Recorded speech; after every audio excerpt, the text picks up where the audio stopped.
નમસ્કાર દર્શક મિત્રો, આપ નિહાળી રહ્યા છો એસ લાઈવ ન્યૂઝ બુલેટિન। નજર નાખીએ અત્યાર સુધીના મુખ્ય સમાચારો પર।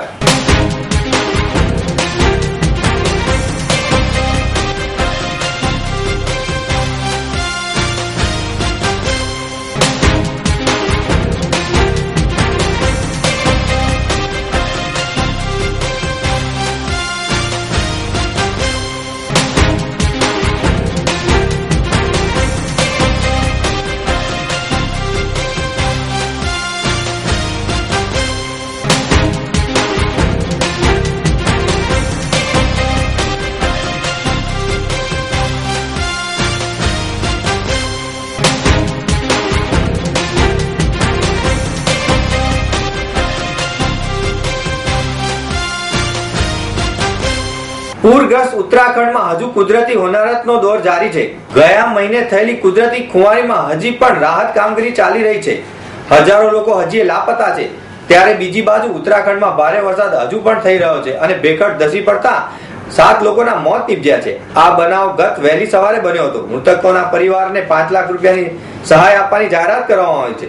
તો બીજી તરફ સમગ્ર ગુજરાતમાં પણ મેઘરાજાએ મહેર કરી છે। અમદાવાદ, રાજકોટ, સુરત, જામનગરમાં પણ મુશળધાર વરસાદ વરસી રહ્યો છે, જેને પગલે જનજીવન ખોરવાયું છે।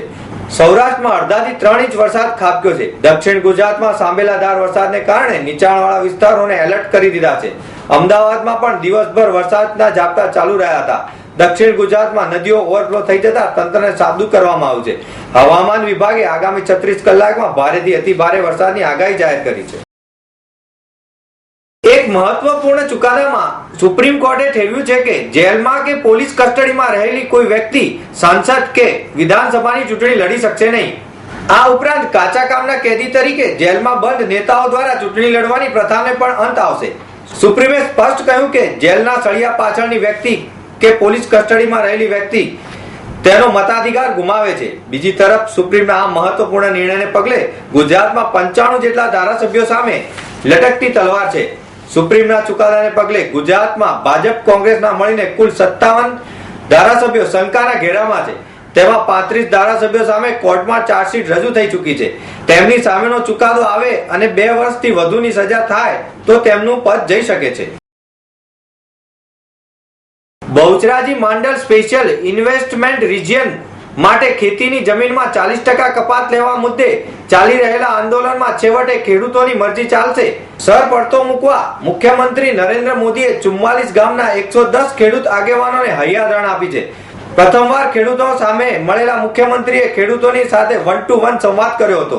સ્વર્ણિમ સંકુલમાં મળેલી બેઠકમાં ખેડૂતોને સાંભળ્યા બાદ મોદીએ કરેલા નિર્ણયને ખેડૂતોએ હર્ષોલ્લાસ સાથે વધાવ્યો હતો। બેઠકમાં હાજર સચિવોએ પણ મોદીના આ પ્રકારના બદલાવથી નિરાશનો શ્વાસ લીધો હતો। આંદોલન અને વિરોધ બાદ આ નિર્ણયને કારણે દિવસભર સચિવાલયમાં આનંદની લાગણી છવાઈ હતી। તો બીજી તરફ જેમના હિત પર સંકળાયેલું છે તેવા ભાજપના મંત્રીઓ, ધારાસભ્યો અને હોદ્દેદારો પણ સોંપો પડી ગયો હતો। અલ્હાબાદ હાઈકોર્ટ દ્વારા ઉત્તર પ્રદેશ સામાજિક એકતા અને એકલાસને નુકસાન પહોંચતું હોવાથી જાતિ આધારિત રેલી યોજવા પર તાત્કાલિક અસરથી પ્રતિબંધ મૂકી દીધો છે। આ સાથે તેમણે કેન્દ્ર અને રાજ્ય સરકારો, ચૂંટણી પંચ અને 4 મોટા રાજકીય પક્ષોને નોટિસ જારી કરી છે। તમામ પક્ષોએ કોર્ટના આ નિર્ણયને આવકાર્યો છે અને તેને ગ્રાહ્ય રાખવાની ખાતરી પણ આપી છે। ઉત્તર પ્રદેશ હાઈકોર્ટના આ ચુકાદાની અસર અન્ય રાજ્યોમાં પડશે, કારણ કે લોકસભાની ચૂંટણી નજીક છે અને ત્યારે જ યુપી હાઈકોર્ટે મહત્વપૂર્ણ ચુકાદો આપ્યો છે। એટલે પક્ષ પોતે કોઈ સંમેલન યોજી શકશે નહીં, જેની અસર લોકસભાની ચૂંટણી પર પડશે। આવો જ પ્રતિબંધ અન્ય રાજ્યોમાં પણ લાદવામાં આવશે તેવી શક્યતાઓ દેખાઈ રહી છે। અમદાવાદમાં છેલ્લા ઘણા સમયથી રાહ જોવાતી હતી તેવા હોન્ડા ડ્રીમ સિરીઝ માસ મોટરસાયકલ 110 સીસીની ડ્રીમ નિયોન લોન્ચ કરવામાં આવી છે। આ મોટરસાયકલ મર્યાદિત બજેટમાં શ્રેષ્ઠ માઇલેજ આપતી અને સ્ટાર ફીચર્સ ધરાવતી બાઇક છે। એવરેજ પ્રતિ લિટરે 74 કિલોમીટરની છે।